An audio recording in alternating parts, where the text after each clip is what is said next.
I had just closed the biggest deal of my career, $1.5 billion, and was flying home on the company jet, when I opened my laptop and read the 2 words that changed my life. Termination notice. They fired me at 35,000 feet, thinking they could just erase me. They had no idea they weren't ending a career. They were starting a war. Tell me what you would do. My name is Kaylin Vance, and this is the story of how I took back everything. The low hum of the Gulfstream's twin engines was a sound I'd come to associate with victory.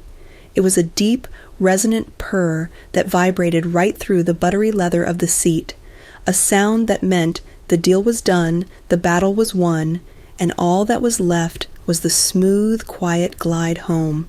I swirled the amber liquid in my glass, a 25-year-old single malt Julian kept stocked just for these occasions, and watched the ice clink against the crystal, a perfect clear cube, unclouded, just like my future felt in that moment. Below us, Nebraska was a dark quilted patchwork of sleeping farms, stitched together by the occasional lonely thread of light from a county road. It was beautiful in its emptiness. From up here you could almost believe the world was simple, but I knew better. For the last 18 months, there had been nothing simple. Project Nightingale wasn't just a sale. It was a goddamn diplomatic miracle brokered in the language of code and compliance. Getting 3 of the nation's largest regional healthcare networks to agree on the time of day was a nightmare. Getting them to entrust the sanctity of their combined 40 million patient records to a single unified cybersecurity architecture, that was supposed to be impossible. Ethelred's own R&D department, a team of certified geniuses, had called the core concept a fascinating theoretical problem for the next decade. I'd made it a reality in 18 months. I took a slow sip of the scotch, letting the peaty warmth spread through my chest. It felt like triumph. It tasted like exhaustion. I remembered the final grueling meeting in Austin just hours ago. The boardroom of the Lone Star Health Alliance had been cold, sterile, and silent enough to hear your own heartbeat. Their CEO, a woman named Dr. Anya Sharma, was a legend, a former trauma surgeon with eyes that could pinpoint a flaw in your logic from 100 paces. She hadn't touched the glossy proposal Ethelred's marketing team had so painstakingly prepared. Instead, she'd stared at me, her hands steepled on the polished table, and let the silence stretch until it was a weapon. Then, she spoke. Her voice was quiet, but it filled the entire room. "We're not buying Ethelred's tech, Miss Vance," she'd said, her gaze unwavering. "Their name on the letterhead means very little to me. We're buying your architecture, your design, your promise. Don't let us down." That was everything. Not the commission, not the bonus, not even the senior partnership Julian had all but guaranteed me. It was that single, unvarnished acknowledgement of trust from a woman who trusted no one. With a sigh of pure, unadulterated relief, I set the glass down. Time for the victory lap. I just needed to send a quick celebratory status update to my boss, Julian Croft. A simple, wheels up from Austin, Nightingale is a go, time to pop the champagne. I reached for the sleek silver Ethelred laptop, the one that held the sprawling, complex soul of the entire project. I powered it on the familiar corporate logo, blooming to life on the screen. My inbox was mostly junk status reports from teams I managed, the usual corporate chatter. But at the very top was one unread email. The subject line was an ice cube dropped down my spine. Re-employment status. My brow furrowed. That wasn't right. It had to be a glitch, some automated HR notification. My fingers felt suddenly clumsy as I clicked it open. The email was from Human Resources, but Julian himself was CC'd. The text was brutally, inhumanly efficient, a guillotine in corporate font. "Dear Kaylin Vance," it began.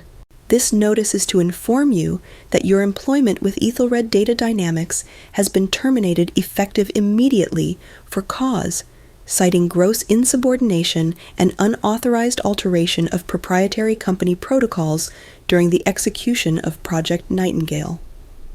I read the sentence again, and again. The words seemed to float, refusing to connect into any logical meaning. Gross insubordination. I hadn't disobeyed a single direct order. Unauthorized alteration. My alterations, my custom solutions, my work was the only reason the deal existed. It had to be a mistake. A grotesque, terrifying system error. My heart started to hammer against my ribs, a frantic bird trapped in a cage. I tried to click on my Project Nightingale folder, the one containing every schematic, every line of code, every email chain. A small gray box popped up in the center of the screen. Access denied. My breath hitched. Okay, stay calm. I tried to log into the company's internal messaging system to ping Julian to ask him what fresh hell this was. User credentials invalid. A wave of icy, paralyzing dread washed over me. It wasn't a mistake. It was a purge. They hadn't just fired me, they had locked me out, erased me. I was a ghost in their machine, a digital nonentity executed at 35,000 feet with no warning and no trial. The heavy Scotch glass forgotten in my hand trembled the ice, rattling a frantic, mocking rhythm. And then, a single searingly clear image flashed in my mind. Leo Sterling, Julian's slick, handsome nephew, the kid with the MBA and the empty eyes, the one I'd been forced to mentor on this project. I remembered him in the Seattle meeting, asking a question about basic encryption keys that I'd covered in the first week briefing. I remembered his constant nagging requests for executive summaries of my technical architecture. I just need to socialize the concepts with the C-suite Kaylin, he'd said with that easy practice smile. Help me make it digestible for them. Digestible. He wanted me to dumb it down, to make my work simple enough for him to understand and to present as his own. The sickening clarity of it hit me like a physical blow. The unauthorized alterations they cited, that was my genius. My bespoke, multi-layered, quantum-resistant security solution wasn't a bug they'd discovered. It was the entire goddamn feature. It was the reason Dr. Sharma had said yes. It was the heart of Project Nightingale. And now, it was the weapon they were using to discard me. They were framing my brilliance as recklessness. The initial shock, that cold, paralyzing dread, began to recede, replaced by something else. Something hot and sharp and intensely focused. It was rage, yes, but it wasn't the screaming, breaking kind. It was a quiet, crystalline fury, the kind that makes the world slow down and sharpens every edge. They thought they'd cut me off, stranded me, an inconvenient loose end to be snipped while I was isolated in the sky. They thought I was helpless. I took a deep, steadying breath, the air burning in my lungs. My movements became deliberate, precise. With a calm I didn't know I possessed, I closed the lid of the useless Ethelred laptop and slid it back into its expensive leather case, a coffin for a life that had just ended. Then, from the bottom of my carry-on, tucked beneath a change of clothes and a worn copy of a novel, I retrieved a different device, a slim, unmarked carbon fiber laptop with no logos, no branding, nothing to identify it. It was a machine no one at Ethelred knew existed, a secret I'd kept for the better part of a year. I placed it on the fold-out table. I powered it on. The screen flickered to life. There was no corporate splash screen, no cheerful welcome message, just a simple, elegant login prompt, stark white text on a black background. At the top, a single word, solstice. My fingers flew across the keyboard, typing in a long, complex passphrase. The screen blinked, and a new message appeared. Welcome back, Kaylin. All Nightingale assets are synced and secure. Standing by for instructions. A thin, dangerous smile touched my lips for the first time. The hum of the engines outside no longer sounded like a victory lap for them. It sounded like the beginning of a countdown for me. This flight, it wasn't an ending. It was a head start. On the jet suspended between a betrayal in the past and a battle in the future, the memories began to cascade. They weren't hazy or dreamlike.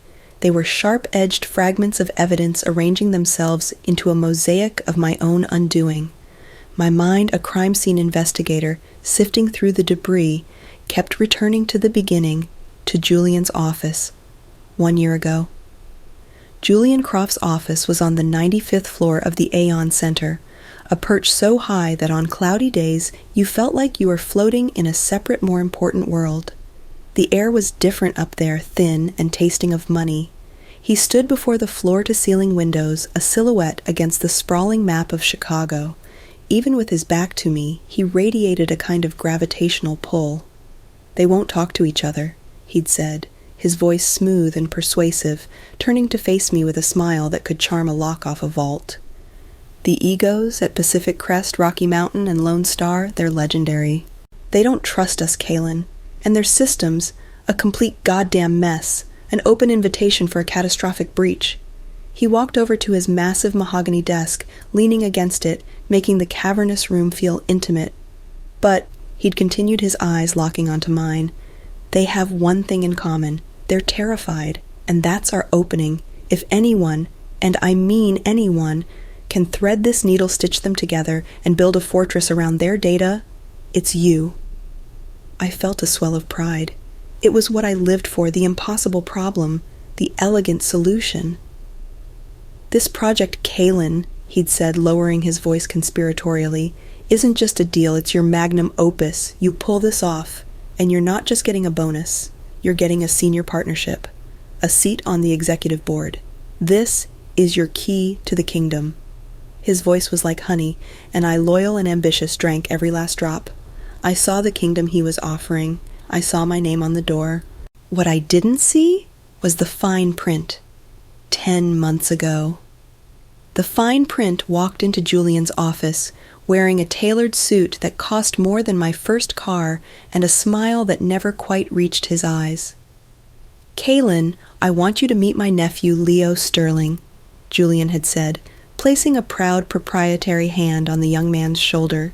Leo's handshake was firm, a little too firm, the kind of grip that's meant to announce its own importance. "Leo's going to be my shadow on this," Julian had explained, beaming. "He's just finished his MBA at Wharton, top of his class. He's our new VP of Strategic Implementation. I want him to learn the ropes from the very best." VP of Strategic Implementation? I'd almost laughed. The title was so ludicrously inflated for a kid barely 25, a kid whose only professional accomplishment was having the right uncle. My internal monologue was scathing, but years of navigating corporate minefields had perfected my poker face. "A pleasure to meet you, Leo," I'd said, my voice even. "Welcome to the team." "Likewise," he'd replied, his tone slick. "I've heard great things. I look forward to synergizing with you on this project." Synergizing.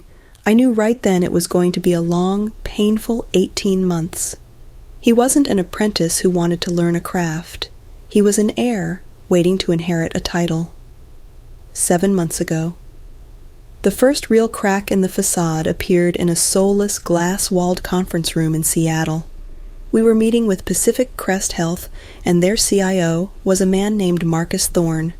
Thorne was ex-NSA with a shaved head, a deadpan expression, and zero tolerance for corporate bullshit.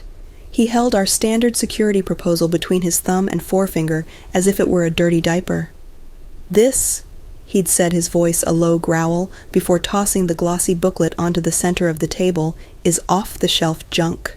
I could have a script kiddie from Reddit bypass this in an afternoon. We're talking about the private medical records of 15 million people, and you bring me a solution I could buy at Best Buy." Leo, ever the smooth talker, had jumped in.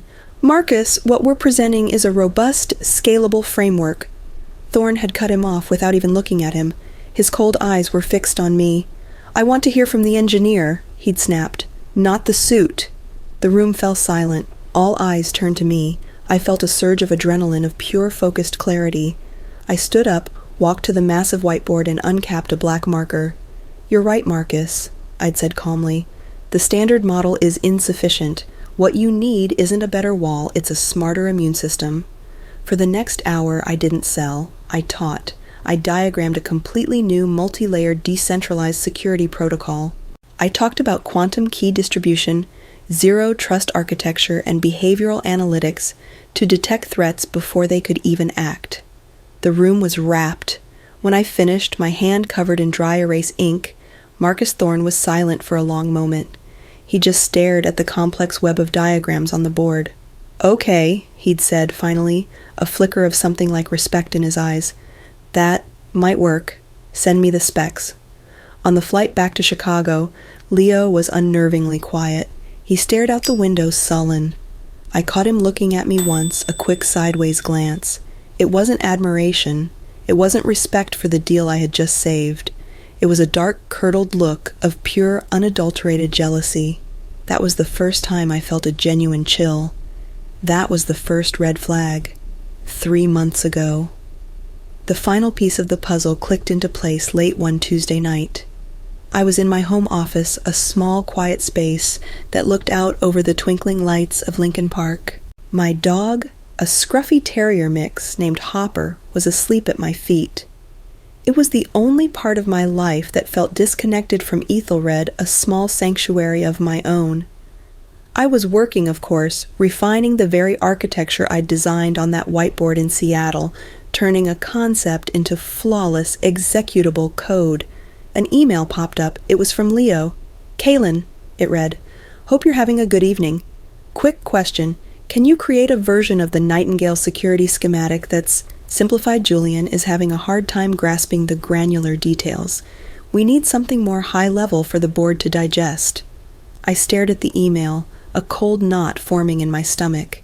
It was a beautifully constructed corporate lie. Julian Croft could grasp the granular details of quantum physics if there was a dollar to be made. This wasn't for Julian. This was for Leo.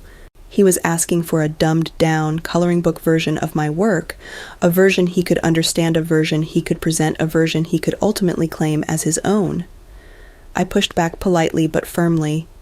"Leo," I typed, "the complexity of the architecture is its primary security feature. To simplify it would be to misrepresent its strength. I'm happy to walk you or Julian through any part of it again."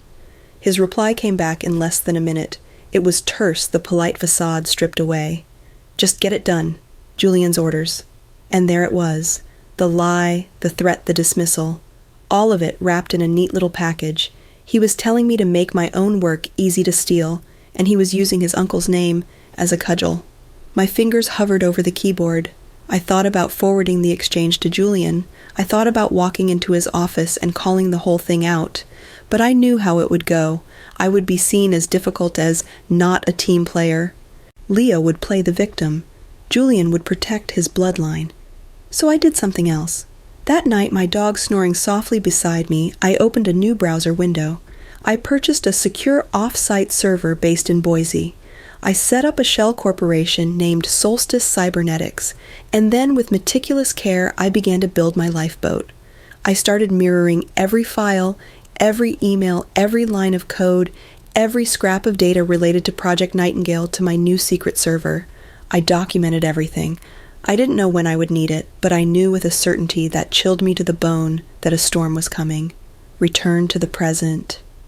Back on the jet, the cold fury burned away the last vestiges of shock. The pattern was so insultingly obvious now. They hadn't just used my expertise. They had deliberately packaged it for theft. My gross insubordination wasn't defying orders. It was my refusal to make my genius simple enough for a fool to plagiarize. I navigated to a folder on my Solstice laptop, the one labeled contingency_alpha. Inside were 3 subfolders: Seattle, Denver, and Austin. My heart hammered as I clicked on Seattle. Inside was a single video file. I double-clicked. The screen filled with a high-definition recording of my entire whiteboard session with Marcus Thorne. The video was stable, the audio crystal clear, captured discreetly by the smart glasses I always wore during presentations. Every diagram I drew, every word I spoke, every question Marcus asked. It was all there. Irrefutable, time-stamped proof that the core innovation of Project Nightingale, the very soul of the $1.5 billion deal, had come from me and me alone. A slow smile spread across my face. It wasn't a happy smile. It was the smile of a player who has just looked at her hand and realized she's holding a royal flush. The game wasn't over. It was just getting interesting. The Gulfstream touched down at the private airfield outside Chicago with a gentle bump, a soft landing that belied the turbulence in my own world. As we taxied toward the Ethelred hangar, I saw him waiting on the tarmac. Frank. a kind grandfatherly man who had been my designated corporate driver for the last 5 years. He'd seen me off on dozens of trips, always with a cheerful "Go get 'em, Kalen," and welcomed me back with a knowing smile. He was part of my routine, part of my life, and I had to erase him too. He opened the door for me, his face crinkling into a familiar grin. "Welcome home. Kalen heard you knocked it out of the park down in Texas. Mr. Croft is arranging a big celebration tomorrow." My heart twisted. This was the first cut, the first small act of severing a tie that had meant something. "My plans have changed, Frank," I said, my voice sounding distant, even to my own ears. "I won't be needing a ride. Thanks for everything." The confusion on his face was a fresh stab of guilt, but I couldn't afford to feel it. I turned, hoisted my carry-on, and walked away from the hangar, away from Frank, away from the life I had just been excommunicated from. I hailed a yellow taxi at the main gate, the driver barely glancing at me as I slid into the back seat. "Where to, lady?" he grunted. I thought of my condo in Lincoln Park with its view of the water, the photos on the mantelpiece, my dog Hopper, who my neighbor was looking after. My sanctuary. It was the first place they would look. The peninsula. I said, my voice low, downtown. The ride was a blur of familiar streets that now felt alien. I was a tourist in my own city. At the hotel I walked past the opulent floral arrangements and the hushed conversations of the wealthy, feeling like an imposter. I approached the front desk, my posture confident, my expression neutral. "Reservation for Serafina Row."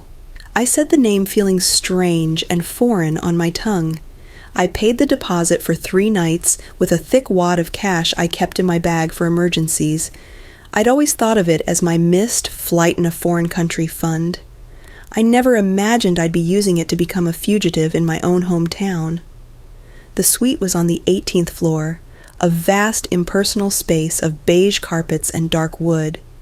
The floor-to-ceiling windows offered a breathtaking view of the magnificent Mile, a river of glittering lights. I walked over, looked out for a moment at the city that held my entire life, and then drew the heavy blackout curtains, plunging the room into twilight. The view didn't matter. Nothing mattered but the fight ahead. I didn't unpack my clothes. I unpacked my arsenal. The Solstice laptop went on the desk. Beside it, I arranged 3 brand-new burner phones in a neat, precise row. My war room was established. My first calls were not to my family, not to my friends, but to the only 2 people on this planet who knew the name Solstice meant anything. The first was a video call. The screen flickered to life, revealing not a corporate office, but a cluttered basement apartment in Boise, Idaho. The man on the other end was Ezra Wisniewski, but no one had called him that in years. To everyone who mattered, he was just Wiz. He was a programming legend, a phantom who could dance through firewalls like they were made of smoke. Julian Croft had forced him out of Ethelred 5 years ago for being unmanageable, a corporate euphemism for being too smart and too unwilling to suffer fools. I was the only manager who had defended him, the only one who saw his chaotic genius for what it was. He'd been nursing a grudge ever since waiting. His basement was a chaotic nest of wires monitors, displaying cascading green text and a precarious mountain of empty energy drink cans. Wiz himself looked like a mad scientist, with a shock of untamed black hair, dark circles under his eyes that spoke of a deep aversion to sunlight, and a manic grin that spread across his face when he saw me. "Wiz, it's time," I said, my voice flat. "They pulled the trigger." He leaned into the camera, his eyes glittering with excitement. "Finally," he rasped. "I was getting bored rewriting code for potato farmers' inventory apps. Did you bring the party favors?" A grim smile touched my lips. "I brought the whole damn party. How's our Trojan horse?" His grin widened. "Oh, she's a thing of beauty, Kalen, sleeping soundly. The 0-day vulnerability I embedded in the final Nightingale build is completely undetectable by Ethelred's internal scans. It's a work of art. Poetic, really. It won't corrupt their data, nothing so crude as that. It just creates a secure encrypted backdoor, a ghost in their machine. When you give the word," he paused for dramatic effect, It will reroute all system administrator privileges for the entire Nightingale architecture directly to, well, you. My heart gave a hopeful leap. Perfect. They're about to give a medal to the guy who stole the car? Wiz cackled, without realizing the real driver still has the keys. My next call was to Boston. The face that appeared on the second burner phone screen was the polar opposite of Wiz's chaos. Amelia Stein sat in a clean minimalist office, a single orchid on her desk. She was a razor-sharp corporate lawyer who had recently left a top-tier Boston firm because, as she'd put it, she was tired of helping the sharks eat the interesting fish. We'd spoken 3 months ago in a conversation steeped in hypotheticals. She answered on the first ring, her expression calm, knowing. "Let me guess," Amelia said, her voice like polished steel. "The hypothesis just became a reality." "They terminated me for cause mid-flight," I told her. Amelia let out a low, appreciative whistle. "Wow, they're not just arrogant, they're stupid. That's a gift. Firing their lead architect on the very day the deal closes gives us a beautiful narrative for wrongful termination."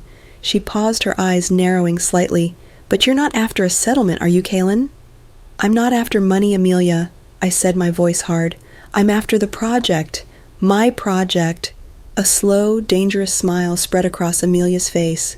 The smile of a shark who had just found a cause worth fighting for. "Even better," she said. "That's a fight worth having." As per our hypothetical discussion, I took the liberty of filing the paperwork last week. Solstice Cybernetics is officially registered as a Delaware C Corp. You are open for business. An hour later, the three of us were on a 3-way encrypted conference call, the architect, the coder, and the lawyer. My small, agile team against a corporate Goliath. The fury inside me had cooled, sharpening into a strategic plan. "Here's how we play this," I said, pacing the length of the hotel suite. "Phase 1 is silence. We do nothing. We let Ethelred have their victory parade. We let them put Leo Sterling's face on the company newsletter, let them pop their champagne and toast their own genius." "The bigger the party, the harder the fall," Wiz muttered gleefully from his basement. "Exactly," I continued. "Phase 2 is the approach. Once they've publicly claimed the win, I will make quiet, direct contact with the 3 client CEOs. Not as a disgruntled ex-employee crying foul, but as the true architect of the system they bought, offering a quality control check. You'll arm them with questions Leo can't possibly answer." Amelia deduced a note of admiration in her voice. "Precisely," I said, "which leads to phase 3, the flip. When their confidence in Ethelred is shattered, I present them with a choice. Stick with the hollow shell, run by an incompetent fraud, or move their 9-figure contract to Solstice, the company run by the woman who actually built their system. I'll even do it for 10% less, with a personal guarantee of oversight." A heavy silence hung on the line as they absorbed the audacity of the plan. "The bait," Amelia finally said, her voice humming with excitement, "is set." I looked out through a crack in the curtains at the distant, glittering Ethelred Tower. They thought they had cast me out into the darkness. They had no idea I was about to steal their fire. 2 days after I became a ghost, the coronation began. I was in my hotel suite, the blackout curtains still drawn, creating a perpetual twilight that matched my mood. On the screen of the Solstice laptop, however, a brightly lit ballroom pulsed with celebratory energy. Wiz, my digital ferret, had found an unsecured live stream on the public Instagram profile of a junior marketing assistant, and so, from my anonymous cocoon, I had a front row seat to my own funeral. The ballroom at Ethelred HQ was packed. I recognized faces in the crowd, engineers I'd mentored, project managers I'd spent late nights with, people who had called me a friend. Now they held champagne flutes and beamed with excitement, oblivious. It was a painful, surreal spectacle, like watching a home movie of a life that was no longer yours. Julian Croft took the stage bathed in a warm, golden spotlight. He looked tanned, rested, and impossibly smug. He radiated the serene satisfaction of a Roman emperor who had just returned from a successful conquest. "What a day for Athelred," he began, his voice booming through the ballroom. "What a day! Today we don't just celebrate a deal. We celebrate a new era of strategic growth, an era defined by our culture of innovation, our unrelenting drive, and our courage to tackle the impossible." I almost choked on the irony. Our courage. But this victory, this historic achievement, Julian said, his voice dropping to a conspiratorial, reverent tone, is not mine to claim. It is the result of the vision, the tenacity, and the tireless leadership of one individual. He paused, letting the anticipation build. Please join me in giving a thunderous welcome to the architect of Project Nightingale, our new VP of Strategic Implementation, Leo Sterling. The room erupted in applause. It was deafening. Through the tinny laptop speakers, I watched Leo stride onto the stage, preening in a ridiculously expensive navy suit. He shook Julian's hand, accepted the back pat, and turned to the crowd with the practiced smile of a politician. He looked every bit the golden boy, the worthy heir. Then he opened his mouth. "Thank you, Julian." He started, his voice slick with false humility. "This has been an incredible journey. When we first envisioned this project, we knew we had to do more than just build a product. We had to synergize next-gen security paradigms." I snorted the sound loud in the quiet hotel room. Synergize next-gen security paradigms, I thought. That's a direct lift from page 4 of my Seattle pre-brief you plagiarizing hack. He went on a waterfall of corporate buzzwords that were once my carefully chosen language. We had to actualize a client-centric vision, leveraging a multi-pronged approach to create a truly bespoke, holistic security ecosystem. My words, my phrases, my concepts. He was wearing my work like a costume, and the crowd was eating it up. It was agonizing, but it was also profoundly validating. He was exactly the hollow, predictable fraud I knew him to be. Then Julian stepped back to the microphone, an afterthought on his face. "Of course, as we move into this new and exciting phase, some roles naturally evolve," he said, his tone chillingly casual. "We thank Kaylin Vance for her contributions during the initial stages of the project, and we wish her well in her future endeavors." And that was it. My 18 months of sleepless nights, my intellectual property, my soul, reduced to a single sanitized sentence, an erasure. The camera panned over the audience. They were still clapping, still beaming. No one even flinched. They were too busy celebrating the $1.5 billion win. I was a footnote in the story of my own success. Just then, my phone buzzed with an encrypted text from Wiz. "Wiz, they're trying to access the core architecture module. Your boy Leo is probably trying to show off to the tech team." I stared at the text, a grim smile forming. A moment later, another buzz. "Wiz, oh, this is Rich. He just triggered 3 low-level security alerts. The idiot is trying to use his old admin credentials, not the new master keys I created. It's like watching a toddler try to pick a lock with a banana." I leaned back in my chair, the pain in my chest easing, replaced by a cold, hard certainty. Leo didn't just not understand the system, he was fundamentally incapable of operating it. He was a king who had been handed a crown, a scepter, and a throne, but had no idea the throne was wired to a time bomb, and I was the only one who knew the code. Watching the remainder of the celebration, I felt a strange and sudden detachment. The anger was still there, a low pilot light, but it was no longer a consuming fire. It was a tool. I wasn't an ex-employee anymore. I was a competitor. I wasn't watching a betrayal. I was conducting reconnaissance. Every arrogant smile, every stolen phrase, every moment of their hollow triumph was another piece of evidence for my case, another nail for their coffin. When Leo finally finished his speech to another round of thunderous applause, I closed the laptop. The show was over. It was my turn to take the stage. I picked up the first burner phone, my hand steady. I scrolled to the first name on my list, Marcus Thorne, the skeptical CIO in Seattle. I took a deep breath, centered myself, and dialed the number. I let it ring 3 times, then hung up and immediately dialed again, a prearranged signal we had once discussed for a message of extreme urgency. He wouldn't answer, but he would listen to the voicemail. When the beep sounded, my voice was calm, professional, and held just the slightest hint of a shared secret. "Marcus," I said, "it's Kaylin Vance. I'm no longer with Ethelred. There's something you need to know about the architecture we discussed. The one we designed on your whiteboard. The version they're about to implement is not the one you actually bought. Call me on this number when you're ready to have a real conversation about security." I ended the call and placed the phone back on the desk. The first move had been made. The first whisper had been sent into the void. Phase 1 was complete.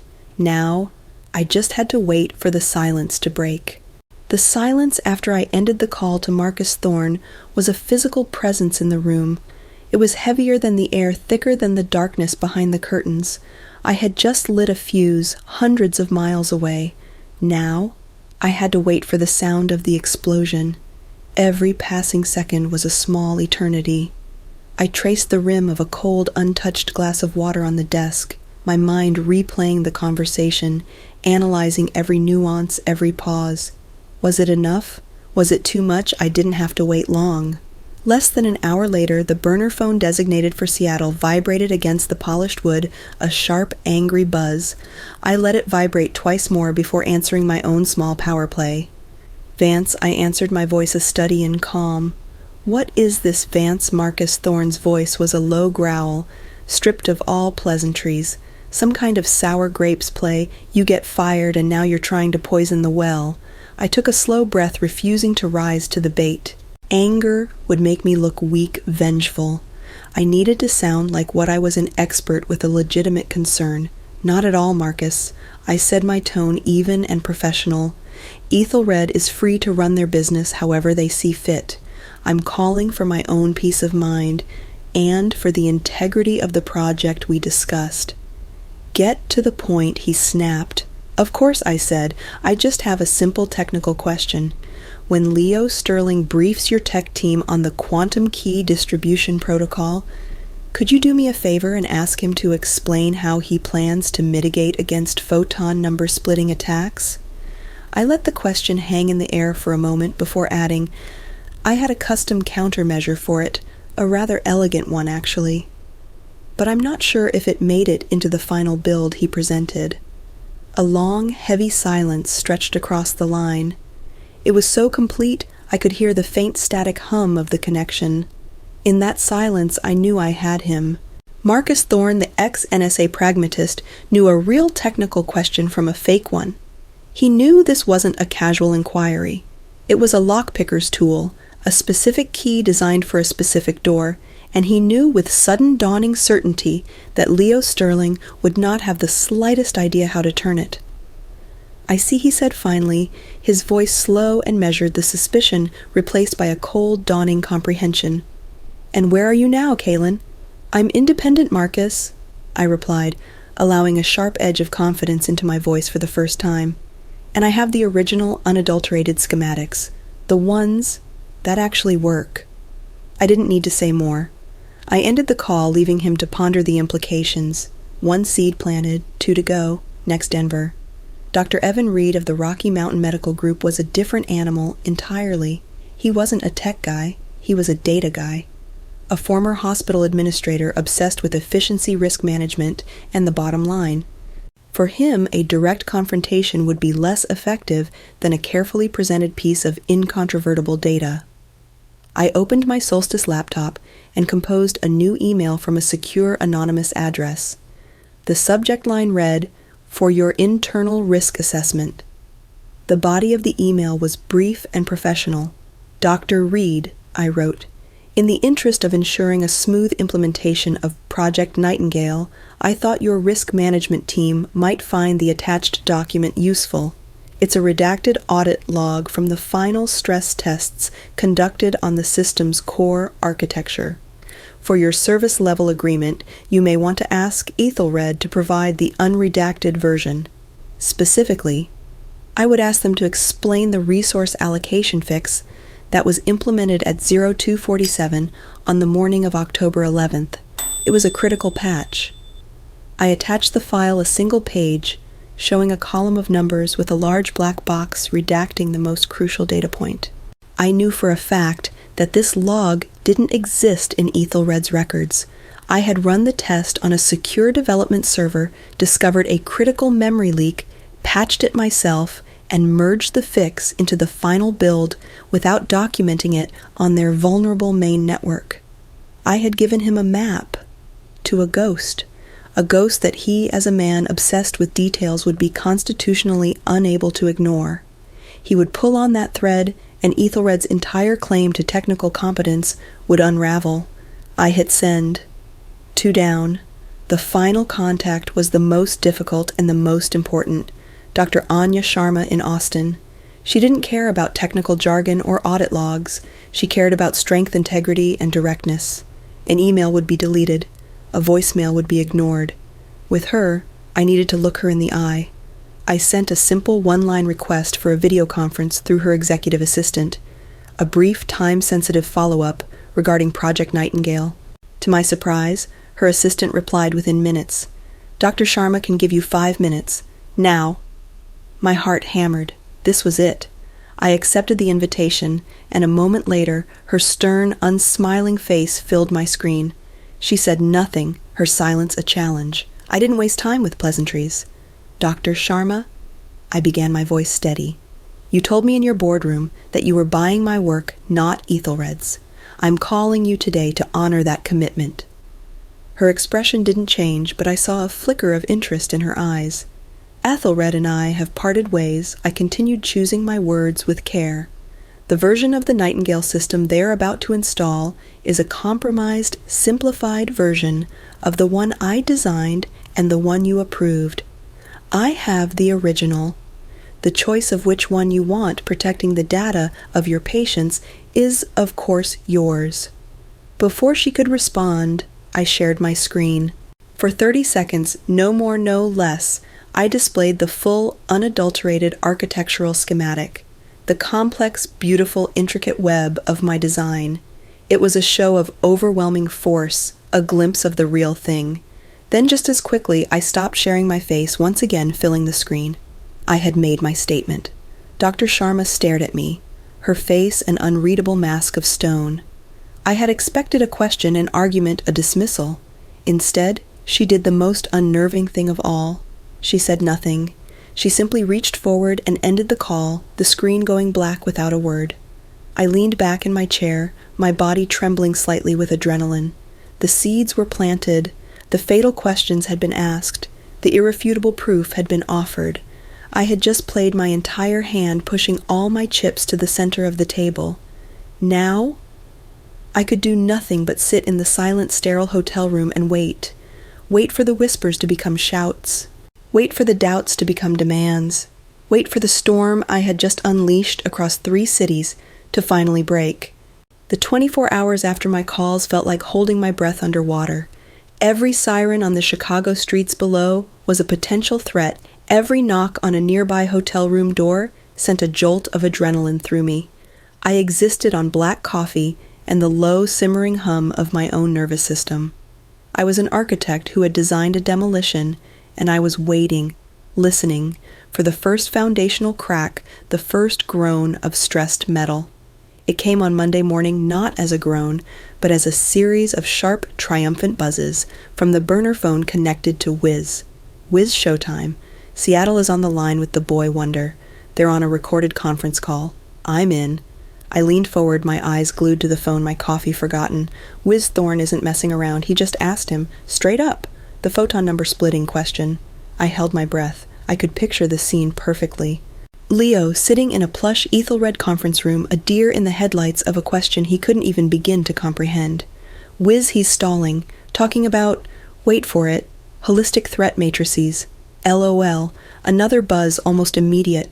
Wiz Thorne just cut his mic. Oh, this is beautiful, he said, and I quote, that's not an answer, Mr. Sterling. It's a word salad you learned at a weekend seminar. This is a simple technical question. Either you know or you don't. I let out a shaky breath, a laugh escaping my lips. It was a dark, humorless sound. Wiz Leo's promising to circle back with the engineering team. Call's over. First domino has officially tipped. I felt a grim, almost vicious satisfaction. It wasn't just that he had failed, it was that he had failed so predictably, so spectacularly. He had walked right into the trap, armed with nothing but an expensive suit and a vocabulary of stolen words. The second crack came an hour later this time, from my lawyer. An encrypted email from Amelia landed in my inbox with the subject line, "A love letter from Denver." Attached was a forwarded copy of the email Dr. Evan Reed had sent directly to Julian Croft with Athelred's entire legal department on CC. Reading it was like watching a masterclass in corporate warfare. It was polite, professional, and absolutely lethal. He referenced specific clauses in their contract related to operational transparency and ongoing risk disclosure. He formally requested the unredacted audit log and a full, detailed explanation of the October 11th anomaly within 24 business hours, after which he noted they would begin assessing penalties for non-compliance. I closed my eyes and imagined the scene. Julian, his face thunderous, summoning his lead engineers to his office on the 95th floor. A half dozen of the best minds at the company, men and women I had once respected, staring at the redacted log I'd sent. They would be baffled. Their own system diagnostics would show everything was stable, but the log I had provided, my secret personal log, proved that it had not been, and that a critical, undocumented fix had been implemented. They would be staring at a solved problem they had never known existed. They couldn't explain a fix they didn't know about performed by an architect they had just erased, but the final fatal blow came from Austin. It arrived as I knew it would, with the brutal efficiency of a surgeon's scalpel. It was another forwarded email, this one from Dr. Anya Sharma's office to Julian Croft. There was no preamble, no legalese, just a single devastating sentence. "I want a live video conference with you, Mr. Croft, Mr. Sterling, and your lead architect tomorrow morning at 9 a.m. Central. All three of you. No exceptions."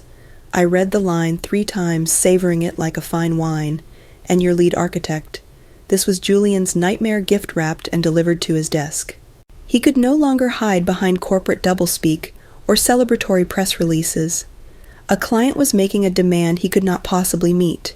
His star employee, the one he had wished well in her future endeavors, was gone, and he was just now realizing, with what must have been a wave of pure cold horror, that she was the only thing holding his entire $1.5 billion kingdom together. I could almost hear the shouting from my hotel suite across the city. I pictured Julian's office, that pristine temple of power, now a pressure cooker of panic and recrimination. The mask of the charming, in-control CEO would have vanished, replaced by the snarling face of a cornered predator. "What the hell did you do?" I could hear him screaming at his nephew. What did she tell them? And Leo? Poor pathetic Leo, sweating through his $1,000 shirt, would have no answers. "I don't know," he'd stammer, his voice cracking. "She's sabotaging us. She's trying to ruin everything." But Julian, for all his faults, was not a stupid man. He would look at the surgical precision of the attacks, the technical trap from Seattle, the legal bear trap from Denver, the strategic checkmate from Austin, and he would know. This wasn't the random, emotional lashing out of a disgruntled employee. This was a planned, coordinated, multi-front assault. He would realize in that moment that I wasn't just angry, I was competing. The chapter ends with a final text from Wiz, his tone no longer humorous but urgent. "Wiz Kalen, be careful. My internal feelers say Julian just went nuclear. He's tasked Ethelred's entire internal security division with finding you, physical and digital. They're pulling your travel records, security footage, pinging old cell numbers. The order came from the top. I want to know where she is, who she's talking to, what she's doing. I want her locked down. Now." I looked at the message then around my dark, anonymous hotel room. Let them search. Let them scramble through the digital ashes of the life I used to have. They were searching for a ghost who had vanished days ago. They were playing defense in a game I had already won. I was one step ahead, watching their predictable chaos with the cold, detached satisfaction of an architect watching her demolition plan execute perfectly and right on schedule.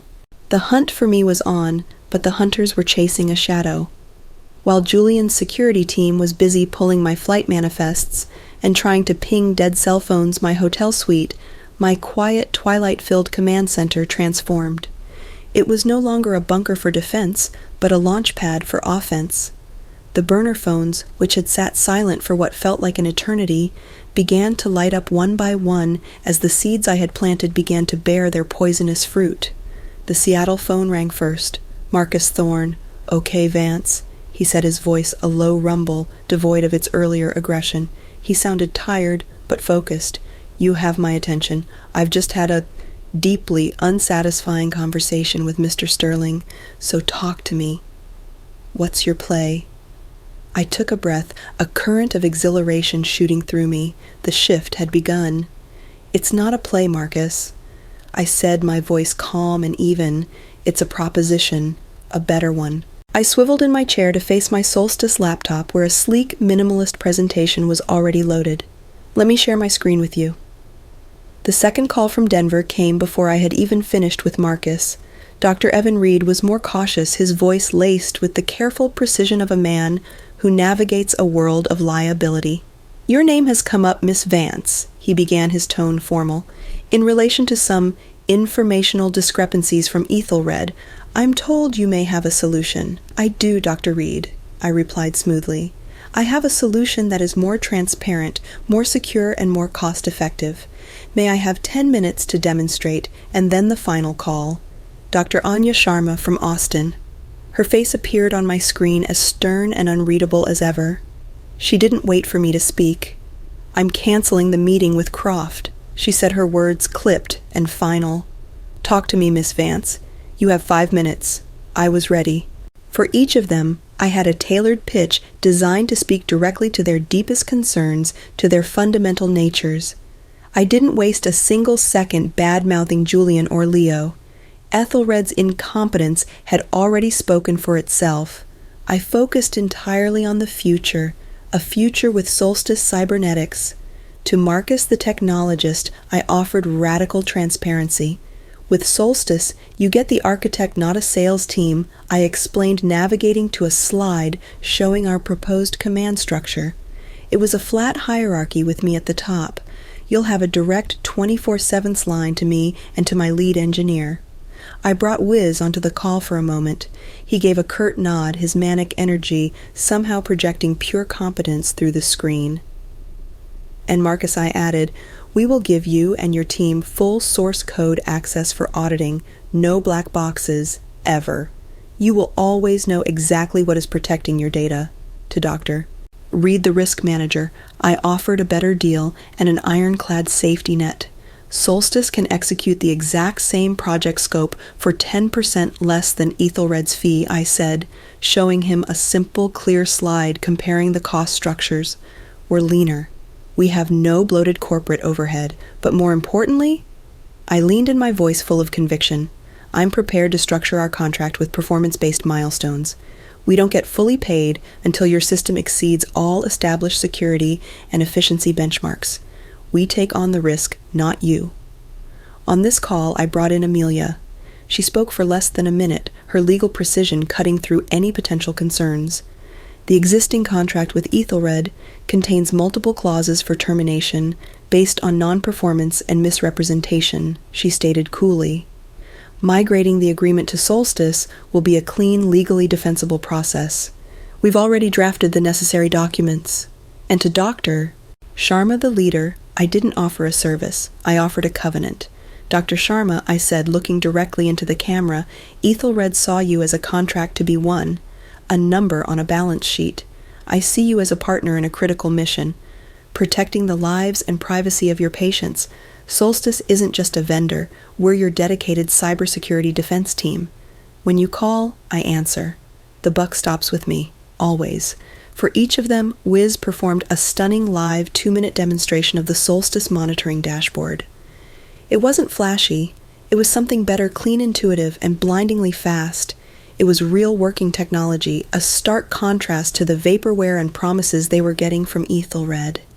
But for Marcus, I had saved the final lethal blow, my ace in the hole. "One last thing, Marcus," I said, just as our call was about to end. Out of an abundance of caution, the Nightingale architecture currently installed on your servers for testing. It contains a secure transfer protocol I built in, a little something extra. At your command, we can migrate all custom configurations and data mappings to our new Solstice servers in under an hour, with zero downtime. I let that sink in. We don't have to rebuild anything from scratch. I finished my voice soft, we just have to flip a switch. The look on his face, a mixture of shock, awe, and dawning respect, was worth more than any bonus Ethelred could have ever paid me. I hadn't just built a lifeboat for myself, I had built a teleporter for them. With each call concluded, I had laid my proposition bare. I had given them a clear, superior, and immediately viable alternative. I held all the cards, but I knew the final move had to be theirs. I didn't press for an immediate answer, didn't push for a commitment. The offer is on the table, I said to each of them in turn. I'm here when you're ready. I logged off the last call, my hands trembling slightly from the sheer sustained adrenaline. I stood up and walked to the window, finally pulling back the heavy curtains. The city lights of Chicago glittered below a sprawling galaxy of possibilities. I had laid my trap. I had sprung it. And I had just presented my targets with the only logical way out. I was no longer a victim cowering in the dark. I was a founder, I was a leader, and I was on the offense. The hours following the calls were a new kind of torture. The adrenaline ebbed, leaving behind a hollow, vibrating tension. I had moved my pieces, revealed my strategy, and now the board was still. There was nothing left to do but wait for my opponents or my new partners to make their move. I paced the confines of the hotel suite, a caged animal of my own, making every potential outcome playing out in my mind. The first message arrived just after sunset, a single encrypted line on the Seattle burner phone from a number I now recognized. Marcus Thorne. We're in. Send the paperwork. I sank into a chair, the strength leaving my legs. A wave of profound body-shaking relief washed over me. It was real. One down. An hour later, the Denver phone lit up with a formal, secure email from Dr. Reed's office, Dr. Evan Reed. The board has approved the contract migration to Solstice Cybernetics contingent on a final review of the proposed terms by our general counsel. We anticipate a swift resolution. We look forward to a productive partnership. I laughed, a sound that was half sob, half cheer. 2 down. The final confirmation came just before midnight. A direct message from Dr. Anya Sharma. It was as direct and decisive as the woman herself. Dr. Anya Sharma. Let's get to work. That was it. I leaned my head back and stared at the ceiling, the anonymous white plaster of the hotel room. It had worked. All the planning, all the risk, all the fear. It had actually worked. The ghost in the machine was about to become a god. Amelia, I said into the phone a moment later, my voice thick with emotion. We're green. All 3. I never doubted it for a second, she replied, though I could hear the triumphant smile in her voice. Now, let's write the announcement. It's time to tell the world. For the next 2 hours, Amelia and I huddled over a shared document on an encrypted video call, crafting our weapon. This wasn't just a press release. It was a declaration of independence and a corporate obituary all rolled into one. Every word was chosen with the precision of a diamond cutter. We knew its power lay not just in what it said, but in what it so masterfully omitted. We never mentioned Ethelred, not once. To mention them would be to acknowledge them as a competitor. We chose instead to render them utterly irrelevant. When we were done, it was a masterpiece of professional savagery. Headline: Solstice Cybernetics, a new leader in bespoke security solutions, announces strategic partnership with 3 major U.S. healthcare networks to launch Nightingale Initiative. Key body paragraph: the multi-year $1, $35 billion agreement reflecting a 10% efficiency, saving on the project's original budget, will see Solstice, led by renowned systems architect Kaylin Vance, implement a next-generation quantum-resistant data security framework for Pacific Crest, Health Rocky Mountain Medical Group, and the Lone Star Health Alliance. We didn't send it out on a generic wire service. That was too clumsy, too broad. Instead, Amelia used her formidable network, leaking it directly to a handful of the most influential and respected journalists in the tech and financial sectors. To Kara Zhang at Wired, we gave a 30-minute exclusive. I took the call from my hotel room, my voice calm and forward-looking, speaking of the unique opportunity to build a more agile, client-focused security model from the ground up, never once alluding to the corporate carcass from which this new venture had sprung. The story broke at dawn. The explosion was immediate and spectacular. First, Kara Zhang's exclusive dropped an irresistible narrative of a brand new female-led startup seemingly appearing from nowhere to snatch one of the biggest enterprise tech deals of the year. Then came the flood. Tech blogs, financial news sites, and industry forums lit up like a Christmas tree. The silent coup who is Solstice Cybernetics, and why did they just win healthcare's biggest tech deal? One headline blared, Ethelred Data Dynamics stock tumbles, after apparent loss of $1.5 billion. Nightingale Project read another. The question on everyone's lips was the same. Who the hell is Kaylin Vance and how did she do this? I imagined the press release landing on the screen in Julian Croft's office. I pictured him reading my name, renowned systems architect Kaylin Vance. He would read the project name Nightingale Initiative. He would see the names of the clients he thought he owned, and he would see the dollar figure, $1.35 billion. It wasn't just a lost deal. It was a public neutering. The triumphant town hall from a few days ago now looked like what it was, a pathetic, desperate farce. They had coronated a king only to have his entire kingdom vanish overnight. Friends still inside Ethelred later told me that Julian, upon seeing the news, had thrown his tablet against his marble wall with such force that it shattered. Leo Sterling, the boy wonder, had apparently locked himself in his office and refused to come out. The private war was now a public spectacle, and I was winning. Late that evening, as I watched the story being discussed on a financial news network, the last of the burner phones buzzed. An unknown number. I let it go to voicemail. The message when it came through was short, ragged, and choked with an impotent rage that was more satisfying than any apology could have ever been. It was Julian. You will not get away with this, Kaylin, his voice strained. This isn't over. I listened to the message once, then deleted it without a flicker of emotion. I picked up my personal phone, the one I hadn't touched in days, and looked at the simple, elegant logo I had designed for Solstice Cybernetics. Oh, Julian, I thought, a cold, calm certainty settling deep in my bones. It is over, you just don't know it yet. The summons came as expected, cloaked in the dry, formal language of lawyers. Ethelred was requesting an urgent telepresence conference to discuss the orderly transition of proprietary assets. It was a laughable pretext. This wasn't about a transition, it was about intimidation.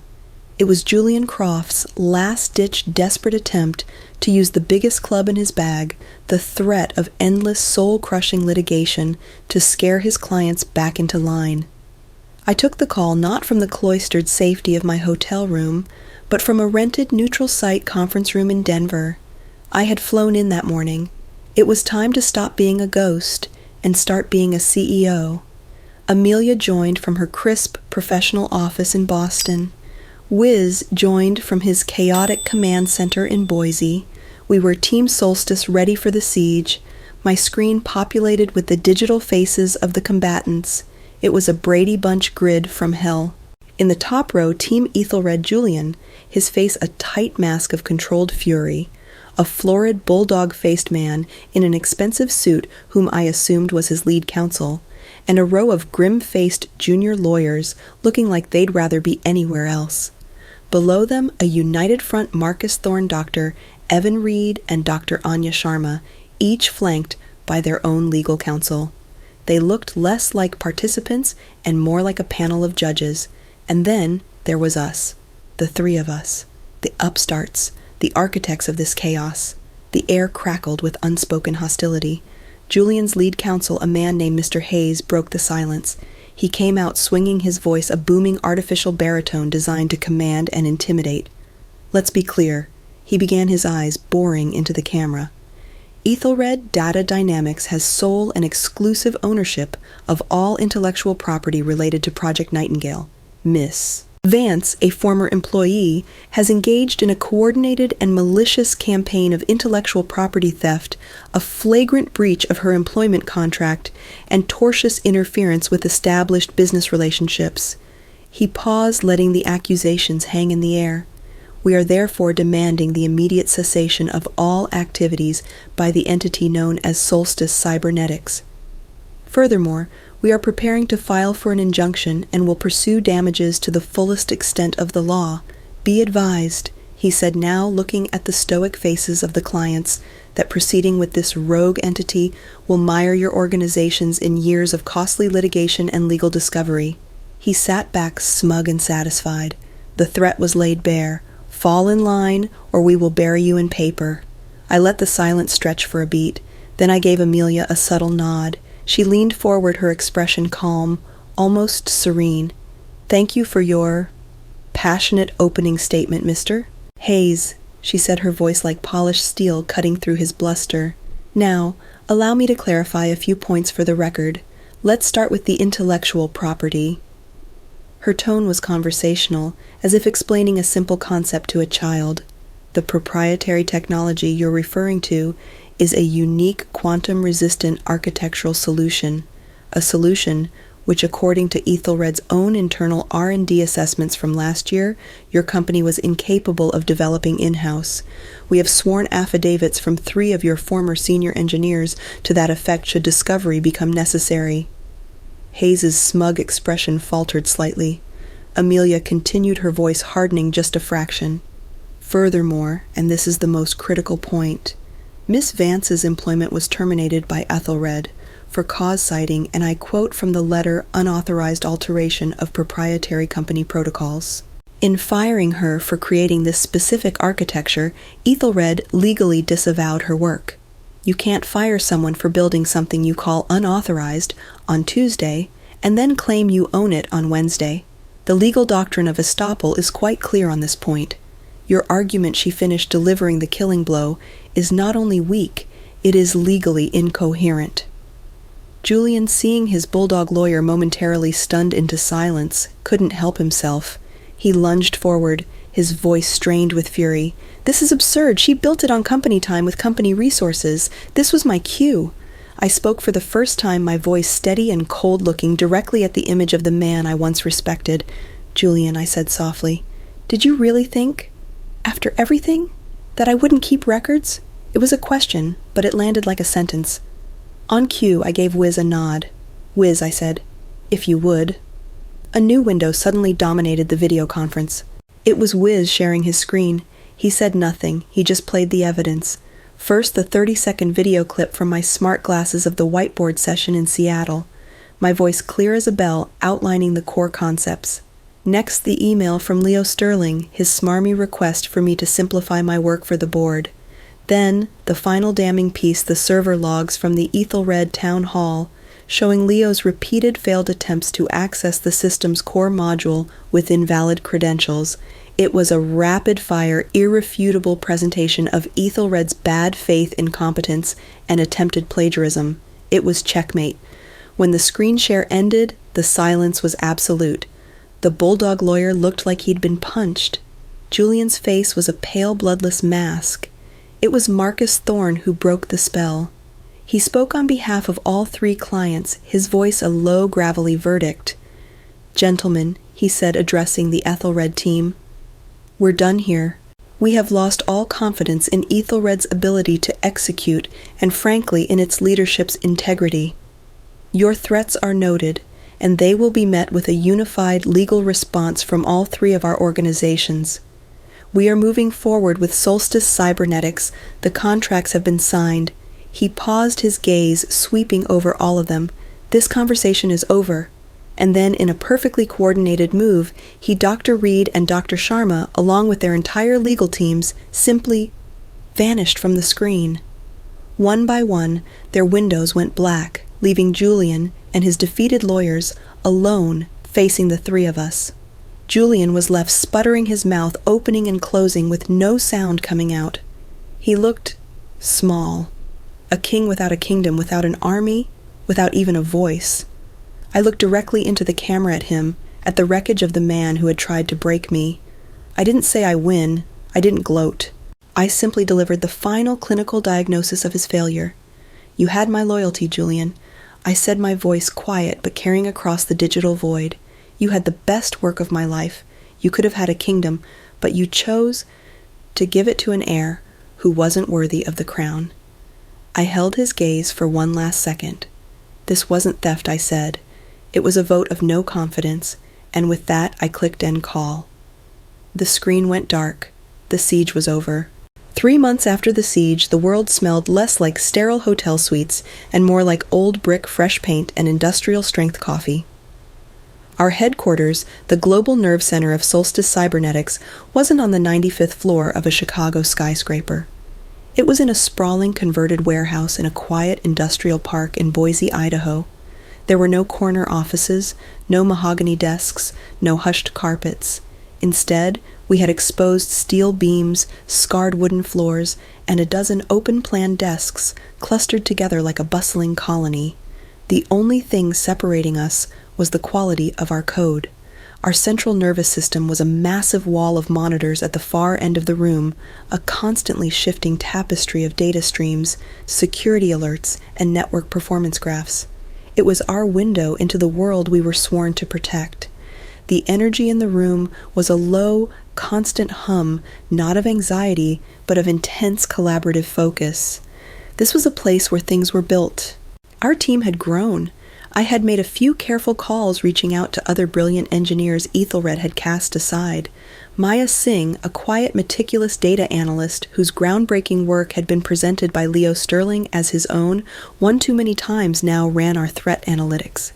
Ben Carter, a gruff, silver-haired network engineer everyone called Sarge, had been phased out by Ethelred for being too old school. He now presided over our physical infrastructure with the calm authority of a man who had forgotten more about network stability than most people ever learn. The culture was different. I discovered this one afternoon during a heated, passionate argument that broke out near the kitchen area. "It's garbage," Wiz was proclaiming, holding up a bag of generic coffee beans with theatrical disgust. "This is a brown-colored caffeine dust. For optimal cognitive function during late-night coding, you need a single-origin medium-roast Guatemalan bean prepared via a pour-over method at precisely 202 degrees Fahrenheit." Sarge, leaning against the counter with a steaming ceramic mug, just grunted. "All a real engineer needs is for the coffee to be hot and black," he said, his voice a low rumble. "All this other stuff is just hipster nonsense." Maya, looking up from her laptop, chimed in quietly without a hint of irony. "Actually," she said, "studies show the primary determinant of caffeine's effectiveness isn't the origin of the bean, but the consistency of the grind size, which maximizes surface area for optimal water infusion." Wiz and Sarge both stared at her momentarily speechless. I leaned against my desk listening to them and felt a warmth spread through my chest that had nothing to do with coffee. This was my team. Passionate, brilliant, and completely devoid of the political maneuvering that had poisoned the air at Athelred. Our purpose was tested in the middle of our second month. An alarm blared through the office, a jarring high-pitched shriek that cut through the low hum of activity. On the main wall, a section of the Denver network map flashed a violent, angry red. "We've got a breach attempt," Sarge barked, already moving towards his station. Sophisticated, not a brute force attack. They're using a polymorphic worm to try and find a vulnerability in the patient intake portal. This wasn't Ethelred. This was an external professional hacking group, the kind that steals data for ransom. This was the real world. This was the real fight. For the next 36 hours, nobody slept. We lived on bad pizza, stale donuts, and sheer unadulterated willpower. I was in the trenches, my fingers flying across a keyboard, working side by side with Wiz as we traced the attack vector. Maya built a predictive model of the worm's behavior, while Sarge worked to isolate the affected servers, creating digital firebreaks to contain the threat. There were no titles, no hierarchy, just a single unified mission. We didn't just repel the attack, We did something better. Wiz found the tiny, elegant flaw the worm was exploiting. Within hours, he and I had coded a new dynamic security patch. But instead of just applying it to the Denver network, we seamlessly rolled it out across all 3 client systems, simultaneously turning a targeted attack into a system-wide upgrade. We hadn't just fixed a problem, we had made the entire ecosystem stronger. The proof of our new world came during a quarterly review call with the 3 client CEOs. The atmosphere wasn't one of a vendor reporting to a customer, it was a strategy session between partners. Marcus Thorne, the once skeptical CIO from Seattle, had become our biggest champion. I have to say, Kalen, he said, a rare smile on his face. I've worked with dozens of tech firms in my career. I've never seen anything like this. After that breach attempt, your team sent us not just a report, but a full annotated copy of the patch code. You guys don't just send reports. You show us the code. That's a level of transparency I didn't think was possible. Dr. Reed nodded in agreement. Our risk exposure has been reduced by 40% since you took over. The numbers speak for themselves. And Dr. Sharma, ever direct, simply said, "The system works. Keep up the good work, Miss Vance." That night, long after everyone else had gone home, I stood alone in the quiet, humming heart of the office. I walked over to the main server rack, a tall black monolith blinking with soft blue and green lights. I placed my hand against the cool metal. I could feel the faint vibration of the fans, the thrum of electricity, the silent, invisible river of data flowing within, the secure medical histories of millions of people, safe, protected. I thought back to the soulless luxury of the Ethelred jet, that symbol of a hollow victory. I had thought that was the pinnacle of success. I was wrong. This place, this humming, chaotic, brilliant place filled with passionate people I trusted with my life, this was real power. Not the power of a title or a corner office or a 9-figure deal. It was the profound, quiet, and deeply satisfying power to build something that mattered. The rhythm of the new world was a steady, satisfying beat. It was the frantic clatter of keyboards during a code sprint, the low hum of the servers keeping watch the passionate, nonsensical arguments over the proper way to brew coffee. The war was over, and we were busy cultivating the peace, building something real, one line of code at a time. The ghosts of Chicago felt a million miles away, but ghosts have a way of finding you. The first one appeared during a morning call with Amelia. We were reviewing a new service agreement when she paused, a strange, unreadable expression on her face. "You haven't seen the news out of Chicago, have you?" she asked, her voice neutral. I try not to look back. I replied, a knot of unease tightening in my stomach. "You might want to make an exception for this," she said, and forwarded me a link to a major financial news site. The headline was stark, "Julian Croft steps down as CEO of Ethelred Data Dynamics amidst shareholder pressure." I clicked the link and read the short, sterile article. Ethelred's stock had plummeted over 30% in the last quarter.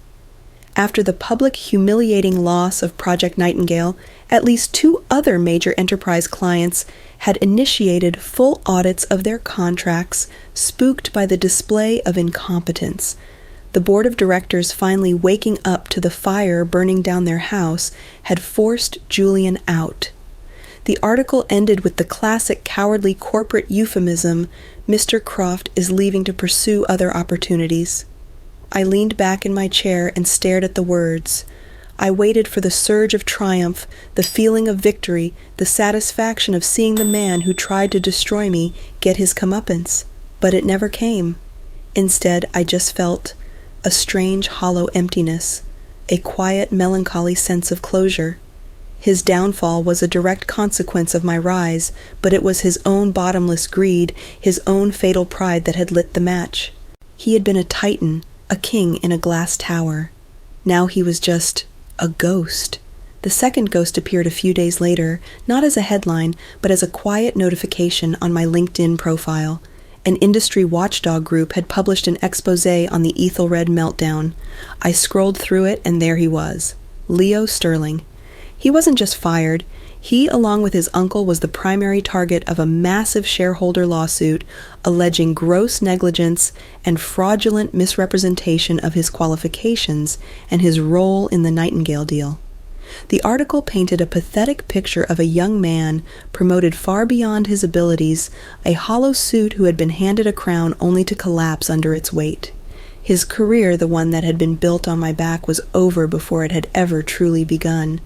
And as I read about his complete and utter humiliation, I felt something that surprised me, a flicker of pity.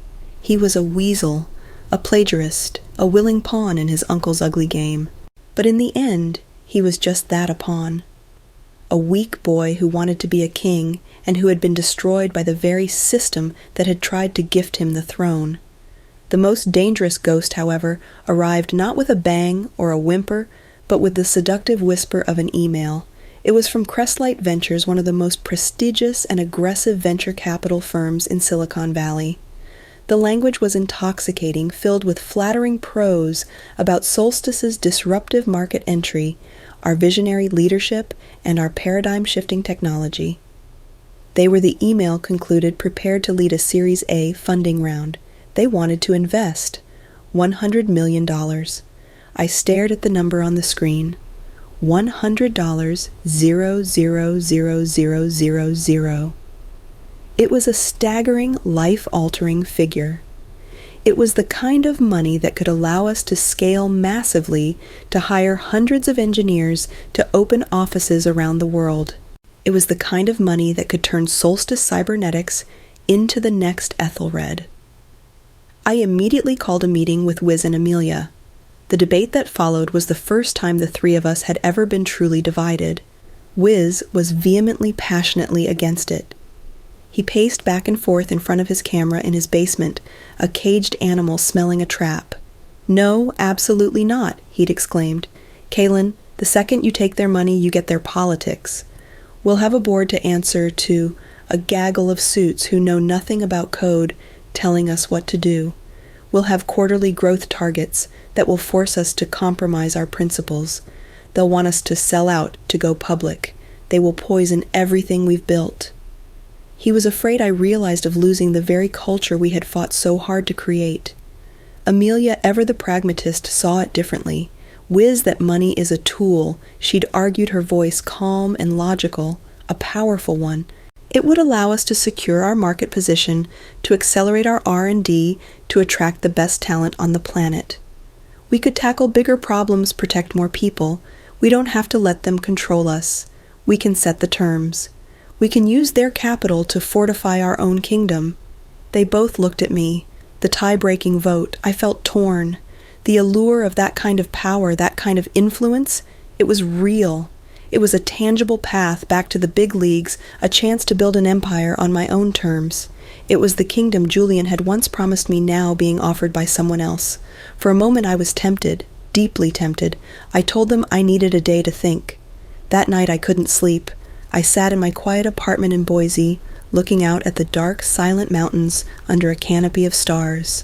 I thought about Julian's office on the 95th floor, about the feeling of being above the clouds, separate from the world. I thought about his promise of the key to the kingdom, and I realized I didn't want his kingdom anymore. I had my own. It wasn't in a glass tower in Chicago. It was in a noisy, chaotic warehouse in Boise, filled with brilliant, argumentative people and the smell of strong coffee. The next morning, I logged on and typed out an email to the managing partner at Crestlight Ventures. It was polite, respectful, and firm. "We are honored by your generous offer," I wrote. "However, at this time, Solstice Cybernetics is committed to a model of sustainable client-funded growth. Our primary mission is to protect our partners, not to chase valuations." I hit send. It felt like severing the last tie to the old world. It was a declaration of independence, not just from Ethelred, but from the entire philosophy that had created it. I was choosing purpose over profit, control over scale, my team over an empire. And for the first time since that fateful flight, I felt completely, utterly certain that I had truly escaped. It's morning in Boise. The The sun streams through the large industrial windows of the warehouse, casting long stripes of light across the polished concrete floor. 6 months have passed since the ghosts of my old world finally faded. The air here at solstice no longer crackles with the tension of a fight for survival. Instead, it hums with the steady, quiet rhythm of creation. Maya is at the main monitor wall, her fingers dancing across a keyboard as she analyzes data streams from the Seattle network, a small, contented smile on her face. Across the room, Sarge is teaching a new junior engineer how to properly crimp an Ethernet cable, his gruff voice full of a patience I never would have expected. Wiz is as usual waging a one-man war against a stubborn bug in a beta build, muttering to himself in a language that seems to be equal parts Python and Klingon. It's a normal day, and it's the most beautiful thing I've ever seen. My office isn't a corner suite on a high floor. It's a simple functional space with a glass wall that looks out onto the main floor. I don't want to be separate from the hum. I need it. It's the sound of my company's heart beating. On my desk next to a photo of my scruffy terrier, Hopper sits a single small framed object. It's the boarding pass from that Ethelred corporate jet flight. The flimsy piece of paper that marked my passage from Austin to Chicago, from triumph to termination. It's not a trophy. It's not a reminder of the victory. It's a reminder of the turning point, a memento of the exact moment I was supposed to be broken, but instead chose to be remade. It keeps me grounded. It reminds me of what happens when you place your faith in a kingdom that is not your own. I look up at the wall at the clean, elegant logo we designed for Solstice Cybernetics. A simple circle, half dark, half light. The solstice. The moment the light begins to return. My name isn't on it. My name isn't on the door. It doesn't need to be. The legacy isn't my name in lights. It's in the quiet, blinking green lights of the server racks.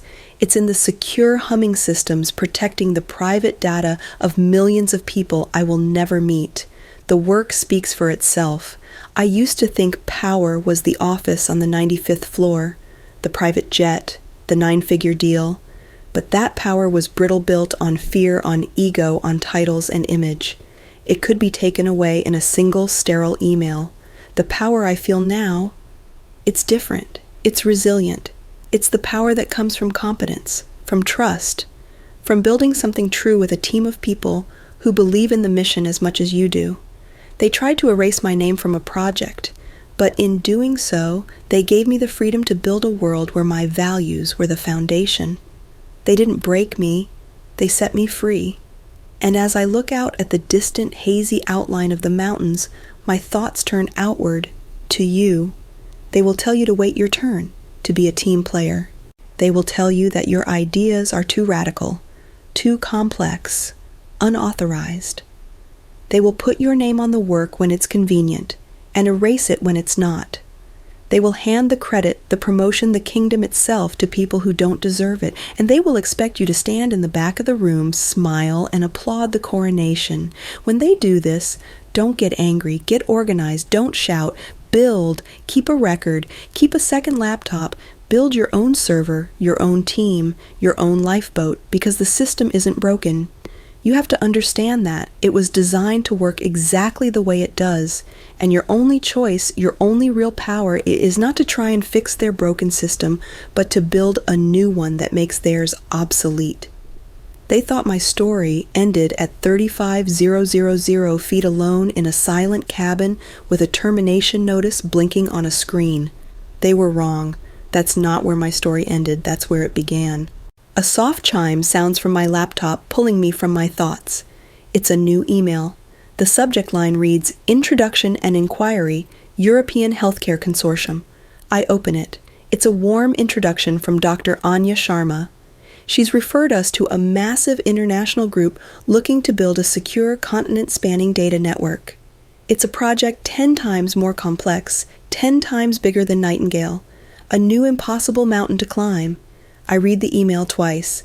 I look out at my team, my partners, my friends, all working, all building, and a slow smile spreads across my face. I roll my shoulders, stretch my fingers, and pull my keyboard closer. The work goes on. The horizon is wide open.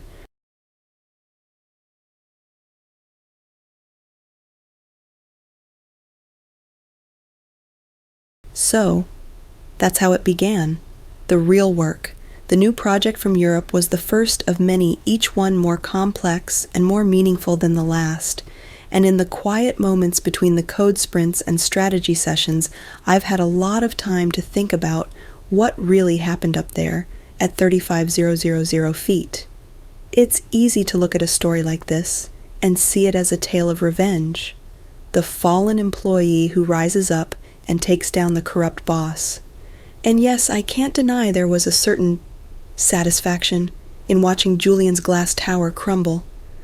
But I've learned that revenge is a finite fuel. It burns hot and fast, but it will leave you empty. It's a reaction to someone else's actions, building something. Something that is wholly your own, built on your own principles. That is a perpetual source of energy. It's an action that defines you. So the first question I'd leave you with is this: is success really the best revenge?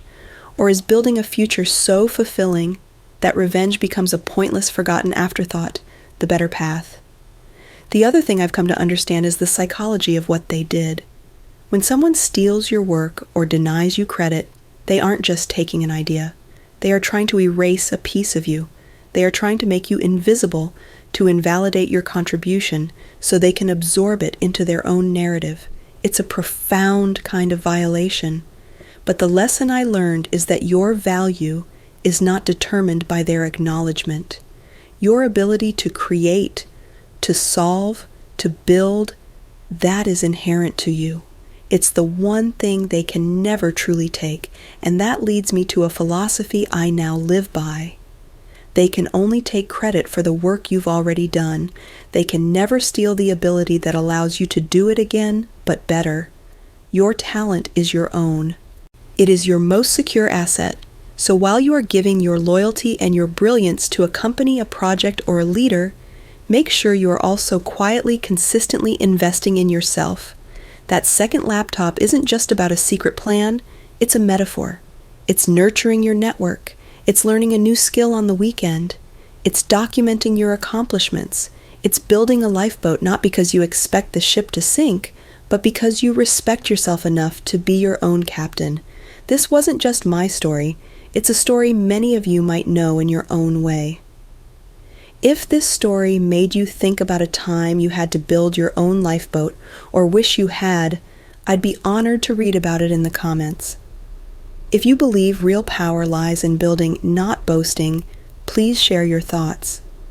And if you're ready for more stories where the quiet architects redesign the world, don't forget to like this video and subscribe to the channel. You won't want to miss what we build next.